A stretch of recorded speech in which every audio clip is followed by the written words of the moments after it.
আমার এলোপাথারি মারের কারণে, পুলিশের মারের কারণে আমার মাথার এক সাইডে আঘাত লাগে।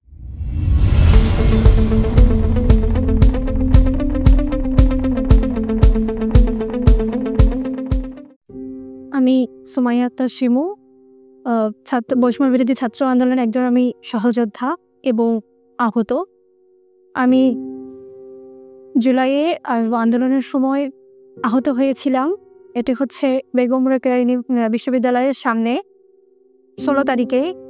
তখন আমার এলোপাথারি মারের কারণে, পুলিশের মারের কারণে আমার মাথার এক সাইডে আঘাত লাগে এবং কিছুদিন অনেক অসুস্থ থাকার পরও তারপর চোখে সমস্যা হয়, চোখে রক্ত জমে যায়।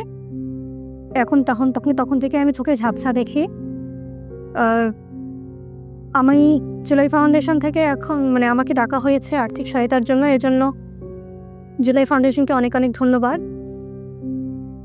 ধন্যবাদ সবাইকে।